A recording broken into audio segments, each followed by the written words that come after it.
Let's read from 15 onwards.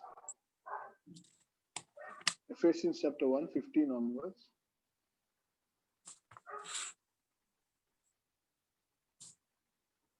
Wherefore I also, after I heard of your faith in the Lord Jesus and love unto all saints, cease not to give thanks for you, making mention of you in my prayers. That the God of our Lord, that the God of our Lord Jesus Christ, the Father of glory, may give unto you the spirit of wisdom and revelation in the knowledge of him, the eyes of your understanding being enlightened, that you may know what is the hope of his calling, and what riches of the glory of his inheritance in the saints, and what is the exceeding greatness of his power to usward who believe, according to the working of his mighty power, far above all principality, which he wrought us in Christ when he raised him from the dead and set him at his own right hand in the heavenly places. Dear friends, we have been following this portion of the scripture, and 15, 16 verses are the verses that we looked into last week, 15 and 16, right? In that, we saw how Apostle is praying for them and is giving thanks for them. How he is praying and giving thanks unto Jesus Christ for the Ephesians, because he has seen certain qualities in them which should be there in us also, isn't it? Which should be there in us also. What were that particular qualities he saw? One was that about their faith, what sort of a faith they had. One. Second thing is their love for the saints.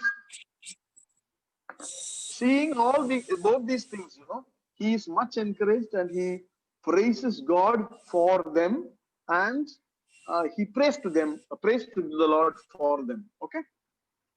And when we looked at that last week, we were looking at ourselves also. Are these there in us? Is the faith that was there in the Ephesian church, is it there in us? What about the love for the other saints? Is that in us? So we looking at that also.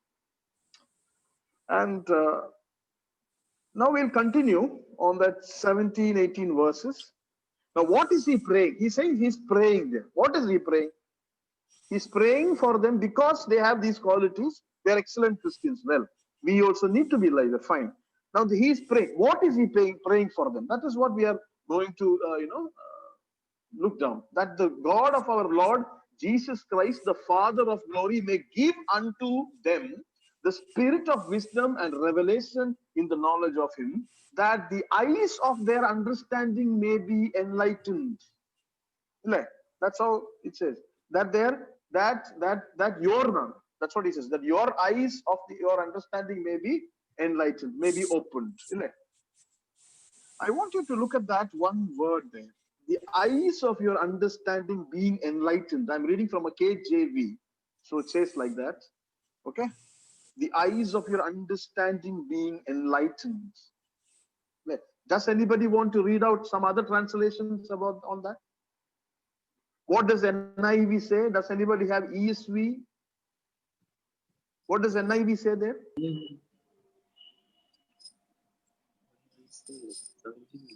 The eyes of your understanding.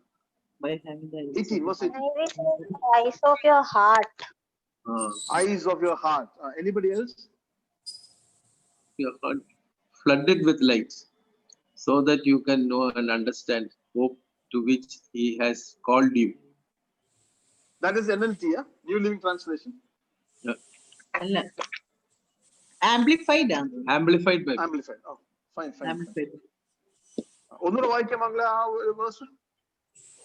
By having the eyes of by having the eyes of your heart flooded with light, so that you can know and understand the hope to which he has called you.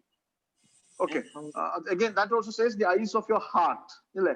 Yes. Eyes of your heart. Any other translation?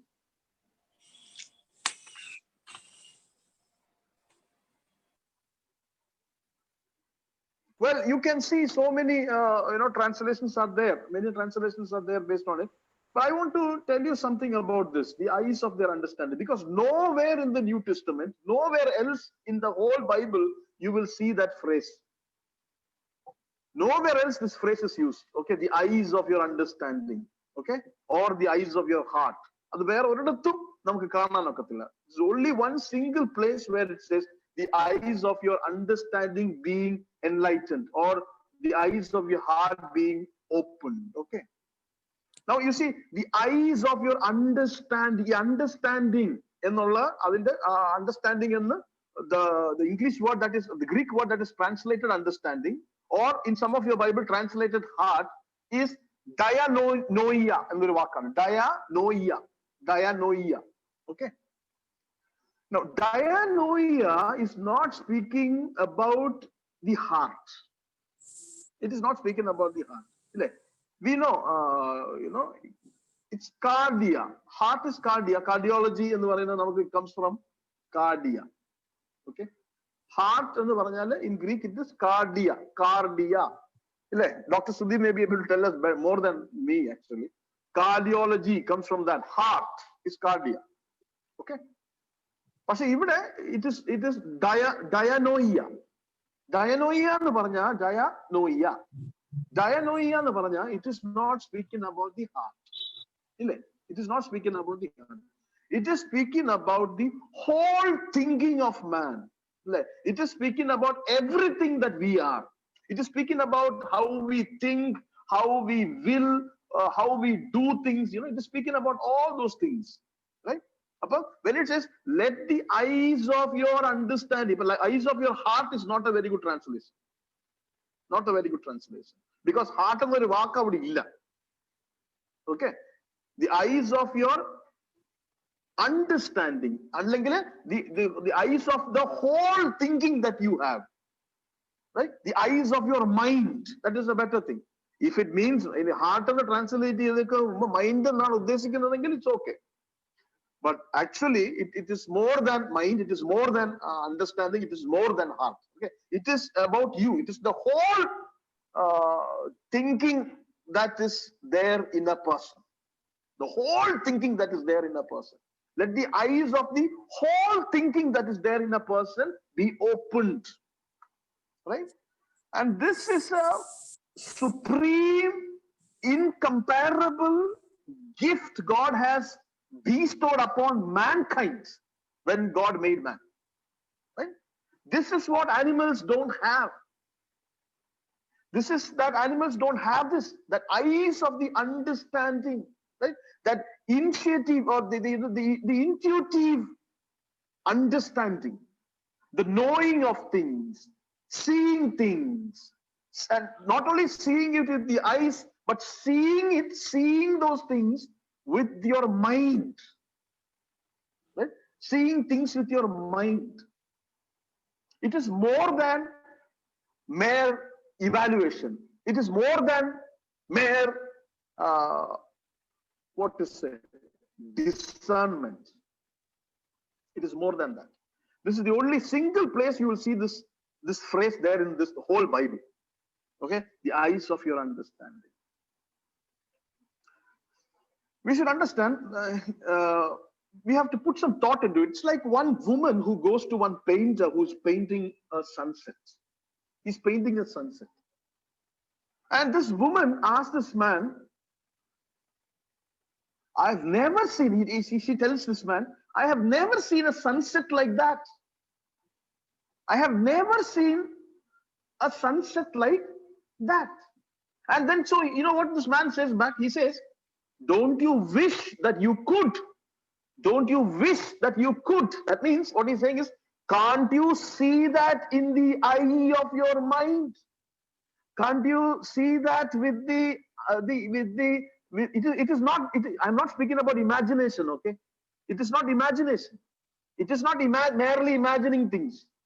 It is not that. It is not. It is not mere discernment. It is not wishing. No, it is more than that. It is to see with the eyes of the soul. It is something that God has given only man. Right? See, we all do that. We all do that in our daily life. The person who builds something, he does that. When he builds a building, in his mind, he sees that building. Before that building comes into reality, he sees it. He sees that with the eyes of his understanding. Now, I'm again telling you that is not imagination. He's not imagining something. Right? He's just not simply imagining it, but rather he is seeing it with the eyes of his understanding. Right? It's more than that. Like how a person who builds something sees that. I'll tell you exactly. This is what makes a painting different from a photograph. This is what makes a painting. When you read a painting, you look at a painting. You don't look at a painting. You read a painting, right? You look at a painting. You read a painting. It is not like how you look into a photograph. Right? It is different. You're seeing it with your eyes, the eyes of your soul, right? And this man is saying, can't you see? Can't you see it in your mind? I have a friend who is a carpenter. Okay, he comes to my house. Now I like to see this carpenter working. I like to see him. I'm sorry, my items are not holding on today. Well, yeah. So this carpenter, when he works, it's nice to see him work because there is a piece of wood. He picks up that wood. Then he says, right? That means he just takes a piece of wood and then prepares it by taking a measurement, width, length, everything. And then he works on it. He puts his chisel onto it. He puts his saw onto it. And he keeps working on it. For some time, he'll be doing this, touching it, fiddling with it. You don't see anything suddenly happening, isn't it? But after some time, you see that piece of wood slowly taking form of the shape of a leg of a chair, the shape of a hand of a arm of a chair, right? It looks like it's again a piece of a part of a table on which. And then what does he do? He picks up those individual pieces he has made, and then he puts it all together. And then it forms into a chair. It forms into a table. Just that piece of plank or that piece of post, that wood. It slowly starts to. You see, we all see that. Even when we say, "Mr. Carpenter, can you make this like this?" We say we also see that in our mind. But that's not how the carpenter sees it. It's very different from how we see it. For the carpenter, there are measurements, right? See, we see just in our mind, we imagine one table or a chair. But in the mind of the carpenter, he looks at a table in his mind which has exactly 5 feet tall, 3 feet tall, with with legs of 3 inches thickness, and he sees there is a lot of calculations put into it, and that happens like that. And that is that he is seeing it, and that is reality to him, and which is going to become real in his life. And that is what it says. The eye. How does he see? The eye of his mind. You see. It is not just imagining, okay? It is not. It's not you from how you and I imagine that we are that we are driving through some place, or we are sitting in a rocket, or it's not like that. That is wishful thinking. But seeing things with the eye of the mind is to say that these things are real. That there is a lot of work put into it. There is a lot of things that is happening behind your mind, right? And this is what Paul is saying. Paul is speaking about that here. He's saying, let your eye of your mind be opened. What is he praying? He's praying that the eye of the mind be opened. It may be enlightened, right? The eyes of your soul may be illuminated. Right? And this, he says, is the work of the Spirit of God. This is not something that we can practice to do, but this is something God does in us. Okay? In Christian life, this is an act that God does. He opens the eyes of our mind. The Spirit of God enlightens us. He illuminates us. He shows us these great truths and principles and purposes that is there in, there in the scripture. It's called the illumination of the Holy Spirit, my dear friends. You read through Psalm 23 all your life. You're reading through Psalm 23, maybe perhaps the 3,000th time in your life, right? But then that day, something happens, right? You're reading the Psalm for the 300th time, but 3,000th time, but that one day something happens. Suddenly you see something that was not there so long. Suddenly you see something that you have not noticed so long. It was, and that just leaps out of you, leaps out of the scripture into your heart, right? See, that's called the illumination of the Holy Spirit, right? It is the illuminating work of the Holy Spirit. You read through it several times, but that one day you see that. You are able to see that. So far you could not, but that one day you are able to see that. See, it's like this. You see. There is light here now. There is enough light here, hopefully. But if you put, so I can see some things here. But if more light is applied, I will see certain things that I was not able to see so far. Right? When more light is applied, I would see, oh, I see there is such a big stain on my desk. Right? Oh, this pencil is broken. This pen is broken. I never knew that. It's okay. Who broke this pen? Michelle, Philip, Timothy, come here. Right? We call. Who broke this? Because so far I didn't notice it. Because there was only this much light. But when I put two more lamps, when I lit up two more lights, then I see some more things. Right? Some good things, some bad things. Right? Some good things that I must see. Some good things that have happened, which this table is cleaned. I didn't know that. My wife had come and cleaned this table when I was not. Oh, I didn't know that. I suddenly see there is one of my pencils broken. You see, you come to see that is, but I couldn't see it before. It was all the time there, but I could. This is what called the illumination of the Holy Spirit, and that is done by the Holy Spirit. It is the Holy Spirit God who does in us, right? I just used as an illustration, about how it works in an ordinary person, right? Like the carpenter. But beyond that, even more than that, there is something only a child of God will have: the illumination of the Holy Spirit. And that is what the Bible is speaking about here. Let your eyes of your mind be, let the eyes of your heart, let your eyes of your soul be illuminated. That is what he is praying. Right?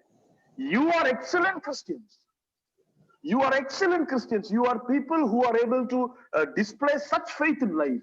You are people who are able to display such love to one another.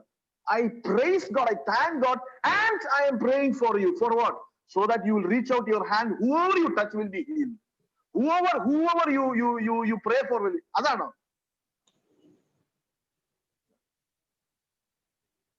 What is he saying? I am praying that the eyes of your mind. That is more important, my dear friend. That is more important, that your eyes of your mind may be open. Right?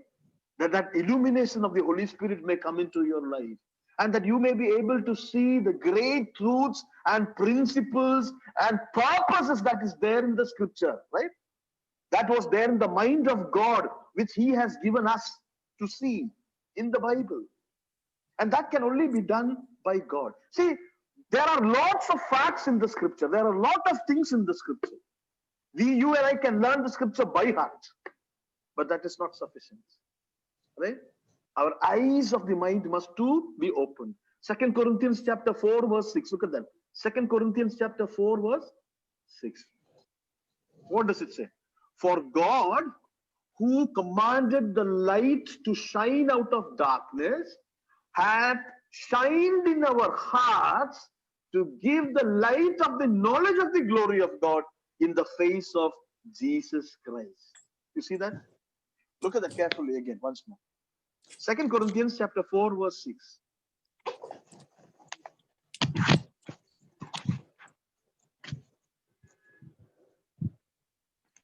Second Corinthians chapter 4 verse 6. For God, who commanded the light to shine out of darkness,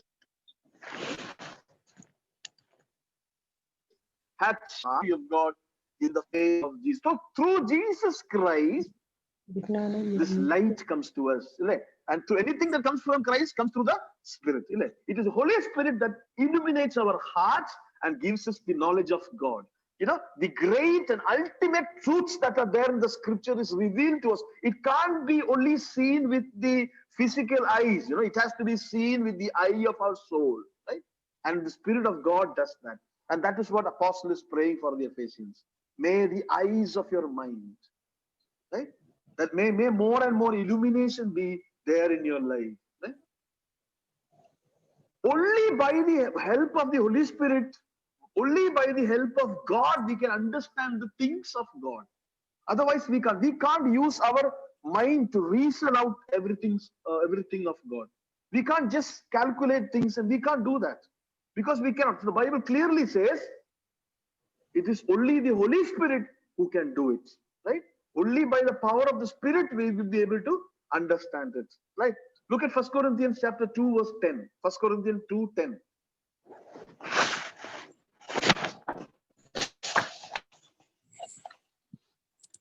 1 Corinthians 2:10 says, but God hath revealed them unto us by his Spirit, for the Spirit searcheth all things, yea, the deep things of God.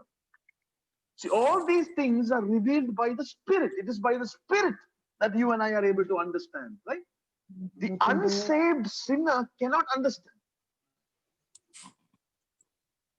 Right? The unsaved sinner cannot understand what God wants us to understand. Right?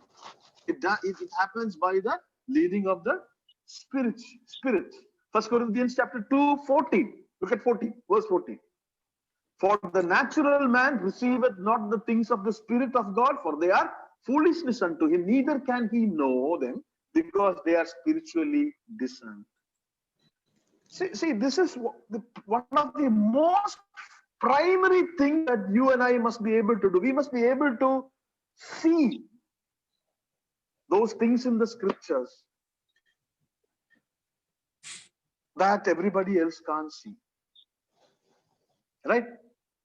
When I say we, it is not. I'm not speaking about the Christians in Hope Church or Christians. I'm speaking about Christians. Anybody who is a child of God must have this. The eyes of his understanding, and that will happen to us. Right? It comes from the Holy Spirit. Right? When you and I have experienced the salvation of God in our life, then this must be happening to us. And that happens when that we understand that is happening to us when we diligently study the scripture. If you please remember this, diligent studying of the scripture is essential for this quality that happens to a child of God be revealed in us, manifested in us also. Right? It doesn't happen by opening the Bible like this from the middle once in a while. It doesn't happen. Diligent study, proper study. When you properly study daily, day in, day out, right? There are so much of crisis, there are so much of pain that you're going through, and you are asking the Lord to give you wisdom to understand, and you are reading Leviticus, right? And you are reading Leviticus or Chronicles. And you are reading the names of people, right? Several pages of names. And you are here struggling. You are here going through crisis. You are here desiring certain things to happen to your life, and you're wondering and you're thinking, what's happening to my life? And you're all completely perplexed and in chaos. And you open your Bible and you're reading Chronicles, or you're reading about the feasts, right? And you're wondering why should I be reading this? I should be reading how God delivers the blind man. I should be reading how God raised the man. That is not the wisdom of God. Right? When you diligently study, God will speak to you through that particular portion of the scripture that you are reading at that particular point of time. And that will happen only when you diligently study the scripture. Right? You don't like to read James, you like to read John all the time. Fine, not good. Right? I don't like the Habakkuk, I like Nahum. Not good. Right? There must be disciplined, diligent reading of the scripture. And that is when this happens. Everything has to be diligently planned. I'll show you an illustration from the Bible by how Solomon made his temple. Right? I have found it very interesting. How Solomon made his temple, Solomon, when he made his temple, if you read that in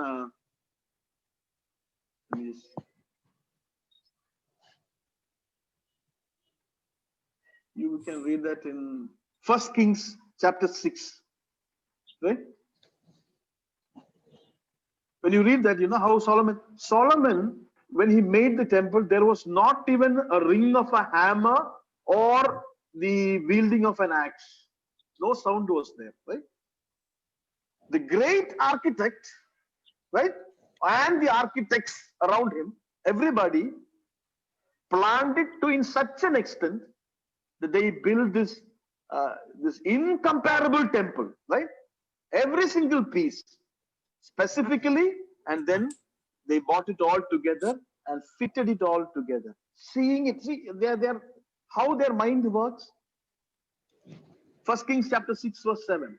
And the house, when it was a building, was built of stone, made ready before it was bought thither, so that there was neither hammer nor axe nor any tool of iron heard in the house when it was in building. Diligence. Look at the way they have executed that building, right? In a very disciplined manner, right? Very careful, and that is what is expected of us also, my dear friends. And when we do that, He illuminates our heart, right? There is a great tragedy to this. What is the tragedy?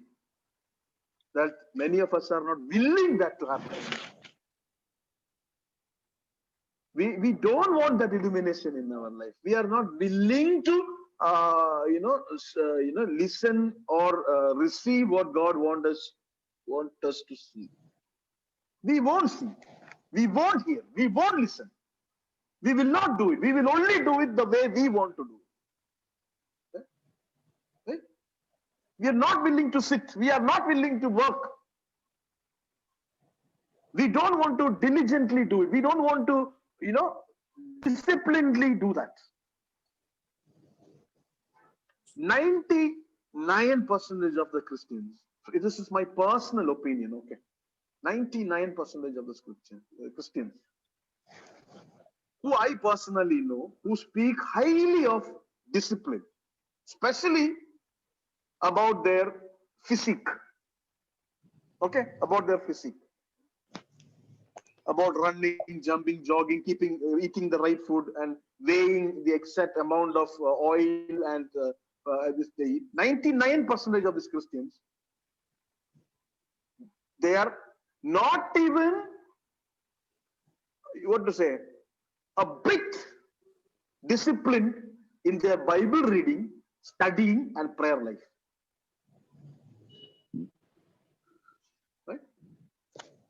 But the discipline that they put on in maintaining their body, maintaining their self, maintaining their pristine condition, right? Pristine condition of their everything is pakka. And they keep saying that also, wherever they go. You should maintain. But when you look into their personal life of reading and studying the Bible, zero. No study. And they are wondering why God is not speaking. They are unwilling. Simple, unwilling, manapurva, unwilling. If they are willing, they will get it. Because that is the prayer. That the eyes, Paul is praying for the Ephesian church, and that prayer extends to us. That is God's desire for every single child. That he may be, his eyes of his understanding may be illuminated, may be opened.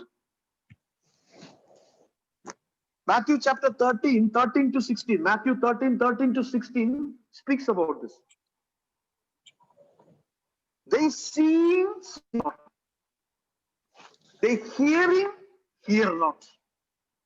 Neither do they understand. And in them is fulfilled the prophecy of Isaiah, saying, by hearing ye shall hear and shall not understand, seeing ye shall see and shall not perceive. People's heart is waxed gross, and their ears are dull of hearing. Their eyes are closed. Lest they should see with their eyes, and hear with their ears, and should understand their heart. Blessed are your eyes, for you can see, your ears, for you can hear. You see that? It is, we have a choice. It is given. See, when you examine one another, see, I have my wife here. When I look at her and she looks at me, and when we consider our discipline studies, on the Bible, if I see my wife not functioning properly, it is the duty of a Christian as her husband to make her understand that she should do it. Whether she do it or not is up to her, but it is our duty to encourage one another to study the scripture diligently, right? Without diligent study of the scripture, this is not possible. This illumination of the soul, seeing with the eyes of your heart, eyes of the spirit, doesn't work like that. Right? We behave like cows. Cow. When cow is eating on a very beautiful valley, it is least bothered about the beauty of the valley, right? It will be eating only grass. He's only bothered about eating the grass. It's never going to look and say, wow, what a beautiful place. Never say that. All that matters to it is the grass. But God doesn't want us to be like that. God says, your eyes be open. Right? Right? And that has happened to us. When did that happen to us? Every single Christian, for us, that has happened. That possibility is given to us. How? When you and I were quickened by the Spirit. We read in the 14th verse. When we heard the gospel and when we were quickened, when we received the Lord, when we accepted salvation, right? This happened to us. So we are able. It is a capability that is given to us. But only thing is, if we can use it and not use it according to our desires. Right? God has already given us that privilege. The unsaved people who have not experienced salvation, people who has not been regenerated, cannot have this in them, right? But you and I have. If you and I are people who claim to be saved, then we have, but we are not exercising it. Look at John chapter 16, 13. John 16, 13. John 16, 13. Howbeit, when he, the Spirit of truth, is come, he will guide you into all truth, for he shall not speak of himself. Whatsoever he shall hear and shall he speak, he will show you things to come. Who does that? It is the Holy Spirit does that. He will show you things to come when you sleep in the Bible, right? 1 Corinthians chapter 2. 1 Corinthians chapter 2. 12 to 15. 1 Corinthians chapter 2, 12 to 15. Now we have received not the spirit of the world, but the spirit which is of God, that we know things. Hello. Hello. Sorry, കേൾക്കാം. I'm sorry. Okay. 1 Corinthians chapter 2, verse 12 to 15. Now we have received not the spirit of the world, but the spirit which is of God, that we might know the things that are freely given to us of God, which things also we speak, not in the words which man's wisdom teacheth, but which the Holy Spirit teaches, comparing spiritual things with spiritual. But the natural man received not the things of the Spirit of God, for they are foolishness unto him, neither can he know them, because they are spiritually discerned. But he that is spiritual judgeth all things, yet he himself is judged of no man. This is something that God has given to us. The prayer of the psalmist in 119th Psalm, verse 18. 119th Psalm, verse 18. He is crying unto the Lord for this. What does he say? Oh Lord, open my eyes that I may behold wondrous things out of thy law.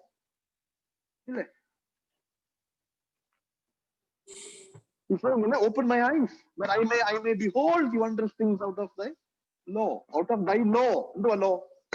Word of God.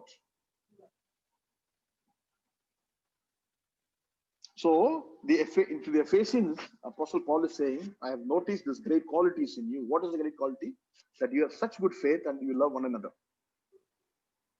Because of that, I thank the Lord and I am praying for you. Well, what are you praying? What is he praying for them? What is he praying to the Lord for them?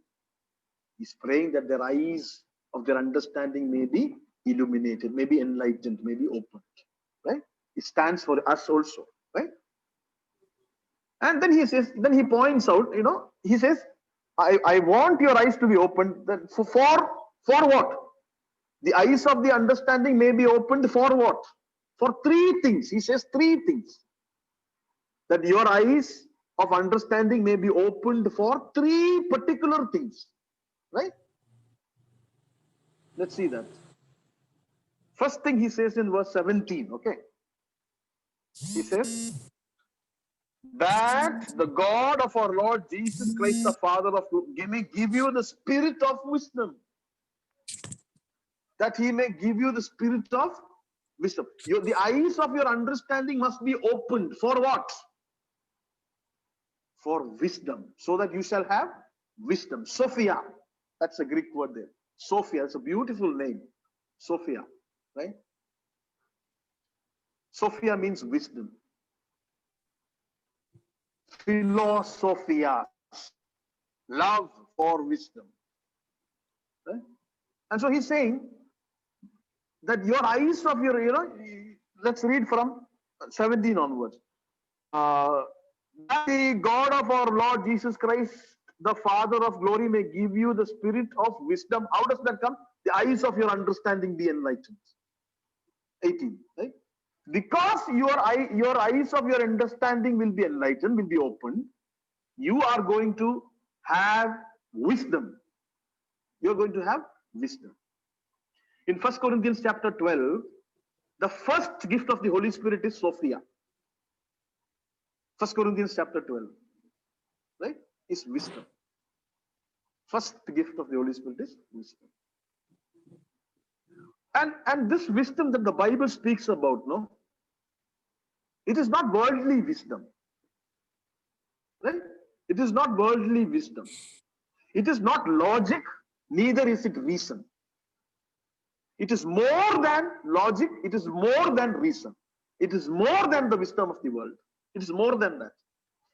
Because your eyes of your understanding is opened, you are going to be wise. Wise in the eyes of the Lord. Spiritual wisdom. Right? And that is not just reason and logic. It is beyond.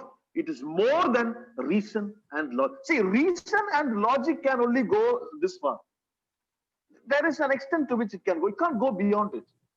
But because this Sophias has come to the child of God, because of the opening of his eyes of his understanding, he's able to look into the word of God and he's able to get certain wisdom that the world calls foolishness. And this wisdom that he has, that is more than logic, that is more than reason. You see? That is a very important part of faith. This wisdom is a very important part of the faith that we have. In Hebrews chapter 11 verse 3, when you read, it says, through faith we understand that the worlds were framed by the word of God. Right? Through faith we understand. Through faith we understand. We guess Allah. It is not saying we guess. It is not a guesswork. It is not a wish. It is not a wishing that may happen. No, it is a sure thing. Right? By the faith, we understand that the worlds were framed by the word of God. What does it mean? It means by faith we understand that the world is simply flung into space. It is God has put it where it is lying now. Right? He has created the whole universe, the multiverse. Right? And so that the things which are seen were not made of things which do appear. Working on the wise, okay. Hebrews chapter 11 verse 3. You see that faith. Faith. The faith that we see there is built on this wisdom, right?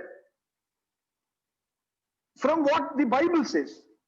We know certain things of God, and because God has said certain things, and because we have placed our heart and our trust and our complete assurance on Him, we know, we understand. Either an unbeliever cannot do this. He cannot understand this. And this understanding come to us because the eyes of our spirit, the eyes of our soul, the eyes of our mind, the eyes of our heart is opened.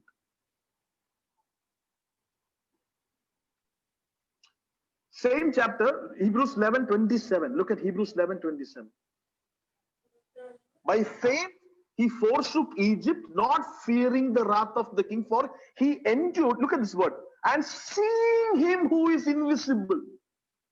See, even reason and logic illa. This is beyond reason and logic, right? In these areas, you can't reason and you can't logic. There is a limit for reason and logic. It doesn't go beyond it. It is not to say that the scripture is unreasonable or irrational. It doesn't mean that. Bible is rational. Bible, there is reason and there is logic in the Bible. But it doesn't stop there. It goes beyond it. Right? In Isaiah chapter 1 verse 18, God says, come, let us reason together. Come, let us reason together. Our reason, it doesn't end. It goes beyond reason. It goes into faith. And it goes into understanding a sure foundation. And that is a wisdom that is imputed to us, imparted to us from the scripture, which we will never be able to make an unbeliever understand. However you say, he will not understand. That is certain wisdom that is there, and you and I will be wondering, what is this man saying? If we are not saved, isn't it? If we have not experienced the salvation of God in our life, we will be wondering, what is this man doing? Why is he saying, and why is he acting in such manner? What a foolish man, we will say, like the world. But he is doing, that Christian is doing like that because he has some wisdom that has gone into his mind, that has been imputed into his heart through the scripture. Why? Because it has been illuminated to him. The eyes of his understanding has been made. Apostle is saying, I am praying for you. Praying for what? Praying that your eyes of your wisdom, eyes of your understanding may be opened so that you will be wise. That you will have Sophia, that the glory may give you unto you the spirit of wisdom, that you may have that sort of a wisdom. And then the second thing he says is, what is that? And revelation. And revelation. You see? Revelation.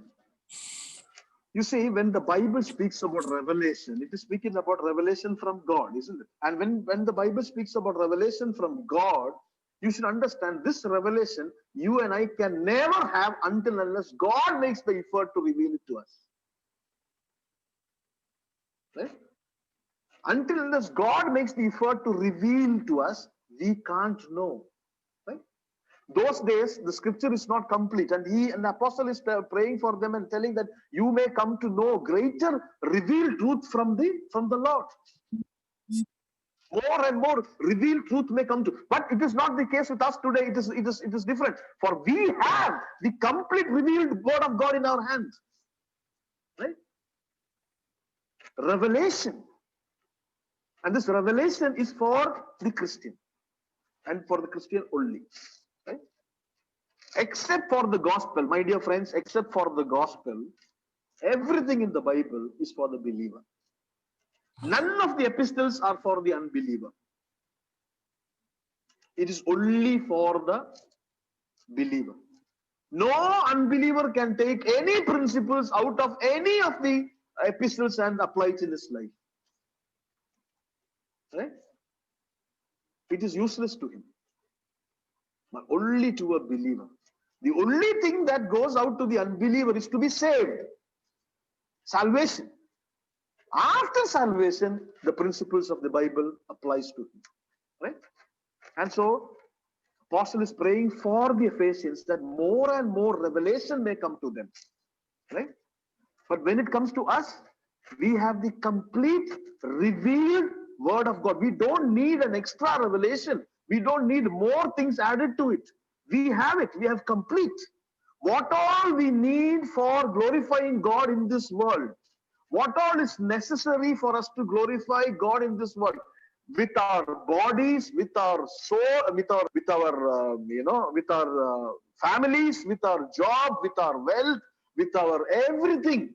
What all is necessary for us to do?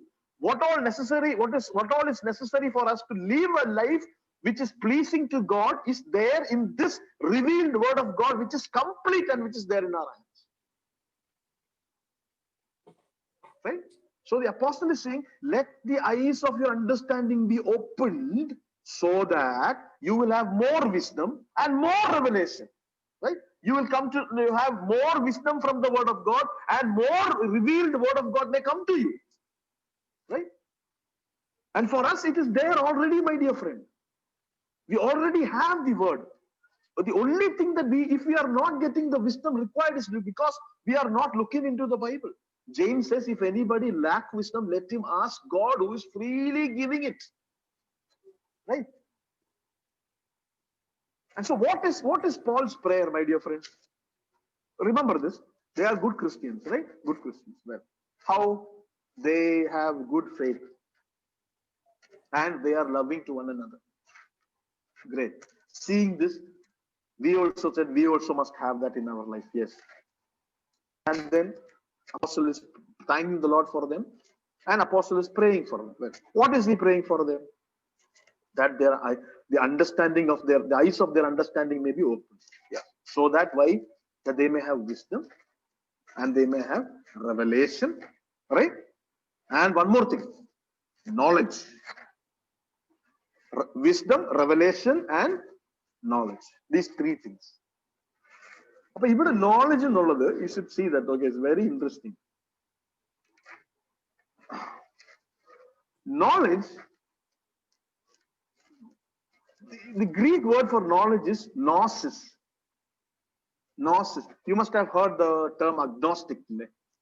Agnostic is somebody who doesn't believe in knowledge. Right? Of certain truth, absolute truth. Agnostic.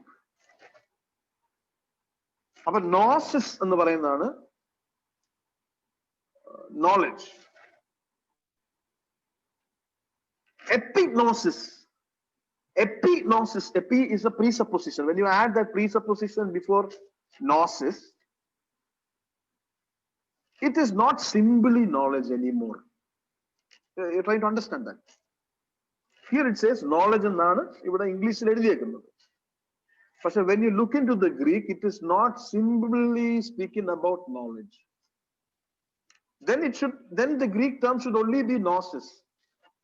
Right? But instead of that, it is said epignosis. Epignosis എന്ന് പറഞ്ഞാൽ it is knowledge through experience. Knowledge through experience. Knowledge that you get because you are experiencing it. It is not knowledge because somebody else have told you, right? It is not knowledge that you have acquired, by someone passing it. It is knowledge that you have through experiencing something in your life. Apostle is praying that the eyes of your understanding may be opened so that you may have Sophias, apocalypsis, and epignosis, right? That you may have wisdom, revelation, and experiential knowledge. Not human knowledge, not that you know everything of the Bible, everything about anganalla. Experiencing knowledge, that you may have that in your life. How does that come? I'll tell you. Many things can be explained, okay, in the other. You, the explanation is not sufficient, but you have to experience certain things to get a better knowledge of that thing. For example, let's take music. Music, whatever music you like. Whatever music you like can be described or defined mathematically. You know that? Am I saying the right thing? Any music, any sound can be described mathematically.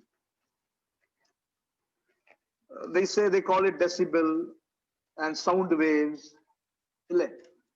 About this, itra decibel undu. This music has got this many decibels in it. It has got itra sound waves in it. It can be described.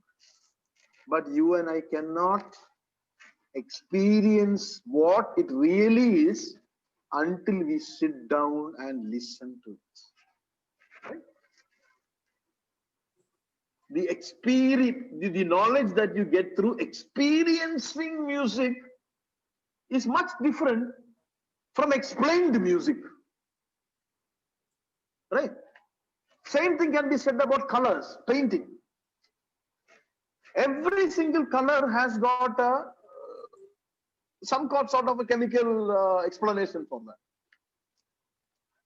But until unless you see something with your eyes, say a sunset. Somebody is saying this sunset has got this many colors of red in it, this many colors of orange in it, and this many colors of blue here and there, and some black and all that. Will I be able to enjoy that? Even if you specifically give me the exact tone and the exact pixel of each point of the sunset, I will never be able to enjoy it until unless I put my eyes on it, I see it. And when I see it, I experience it. See? So the knowledge I have about that music, I have that knowledge, that epignosis, through experiencing it. I have the knowledge of this sunset, this epignosis, I have this experiential knowledge because I saw it. Same thing can be said about, so many, there's a taste, for example, taste. You can say this many cucumber, this many, carrots, this many pineapples, and these are there in that salad. But until unless you put it in your mouth, you can't experience that, right? It can be defined, it can be explained, but it cannot be experienced. And what Apostle is saying here is, I am praying to the Lord that you may have the wisdom and you may have more revelation from God.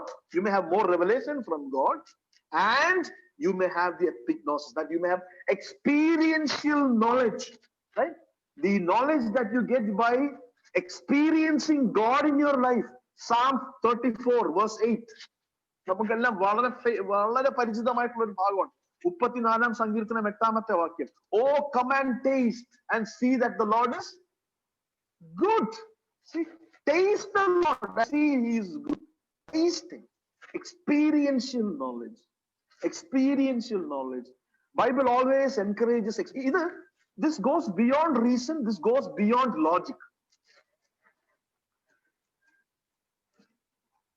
Only when you experience it, you will understand. Right? And Apostle is praying for the Ephesians that you may have that experience, that ദൈവത്തിൽ ആശ്രയിച്ചിട്ട് ലഭിക്കുന്ന, ദൈവത്തെ രുചിച്ചറിഞ്ഞ് ലഭിക്കുന്ന, ദൈവത്തോട് കൂടെ നടന്ന് ദൈവത്തിൽ നിന്ന് ലഭിക്കുന്ന ആ ഒരു നോളജ് നിങ്ങൾക്ക് ഉണ്ടാകട്ടെ. അല്ലാതെ he's not saying, okay, may the Lord enable you to study the Bible by heart. May the Lord enable you to, speak, say all Bible verses, without breaking it. May you remember every single character in the Bible. That you may experience God, and that from that experience that you may have some knowledge of Him. Right? See, when John and the disciples approached Jesus Christ for the first time in John chapter 1, you know what Jesus says? What does He say? When the apostles when the first set of disciples approached Jesus Christ, and John says, this is the lamb that was slain before the foundation of the world, and the Paranillo. Then the apostles go to him. The disciples go to him. John's disciples go to him. What does Jesus say to them? What do they ask him? Where do you live? Remember that? Yes? Yeah. What does Jesus say back? Anybody want to say that? Come and see. Come and see. Come and see. You come and see. Come and see. Come. What does He say? Come taste it. Come first hand experience it. Then you will know where I'm living. You come. When the Samaritan woman, when she go back to the village, what does He say? Tell them. Come and see. Come and see. You see. You have experiencing knowledge. That's why I said it is more than, see, the opening of your eyes, and through the opening of the eyes of your understanding, the wisdom that comes from God, the revelation that God gives you, and the epignosis, the experiential knowledge cannot be explained, my dear friends. It cannot be explained. It is something supernatural, and that is first-hand experience. This is what he's praying, right? This is praying, right? 1 Peter chapter 2 verse 3. 1 Peter chapter 2 verse 3. If so be ye have tasted that the Lord is gracious. Taste that He is gracious, that He is kind, He is loving, that He is He forgives, He cares for us, He controls situations. അതെല്ലാം നമ്മൾ ദൈനംദിന ജീവിതത്തിൽ അനുഭവിച്ചറിയണം എന്നുള്ളതാണ്. That is the blessing, that is the prayer that Apostle Paul has for the Ephesian church, and that is what God desires out of you and me also. Right? Right?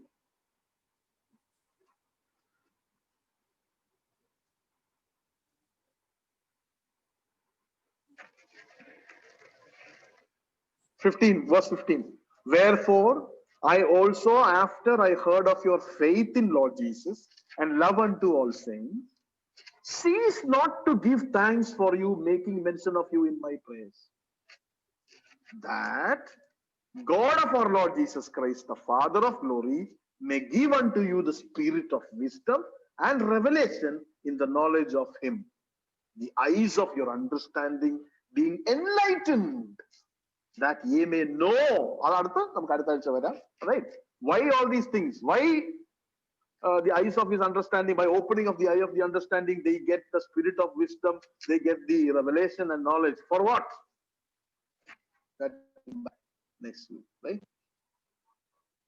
We are studying Ephesians and we are studying Romans. There are a lot of similarities in both epistles. But if you don't keep your focus specifically on each, you will lose it. You see? So you have to keep reading. We have come 18 verses. So that it's easy to read 18 verses. Don't good job, right? Also, if you read 18 verses, if you keep reading it, it will all come back to you. May the Lord open your eyes of your understanding. You can't all the time notes, but He will give you He will open the eyes of your understanding for you to study. The eyes of your understanding, right? It is there. Do you want it? Do you want that sort of an illumination? Study your scripture diligently. That's number one, right? നമ്മൾ ഈ ലോകത്ത് എത്ര പഠിച്ചാലും നമ്മൾ എത്രയൊക്കെ നമ്മൾ ഈ ലോകത്ത് പഠിച്ച് ചേർത്ത് നമ്മുടെ ജീവിതത്തിൽ how much ever we add to our life, how many degrees we may have, or how much we accomplish, it will be written maximum on the epitaph. On the epitaph it will be written, right? So and so has studied so much. That is it.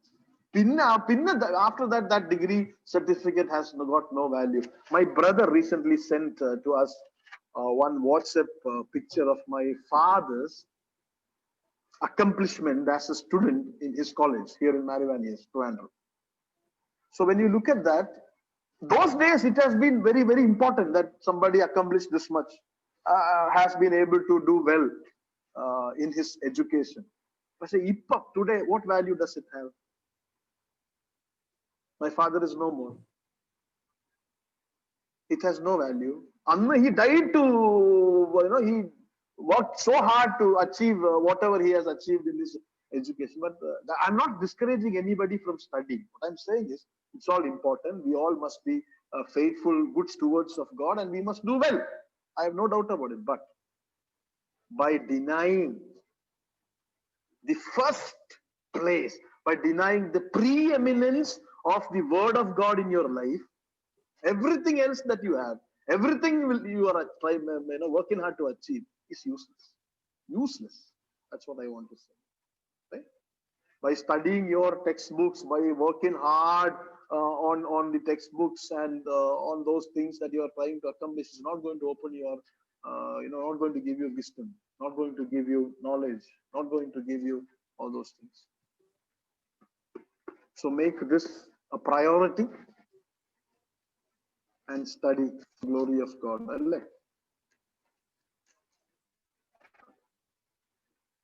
So let us look to the Lord prayer. Thank you, Father, for this time, for the word. Help us, Lord. When I examine myself, I'm thinking, I'm asking myself, do I have happened to me?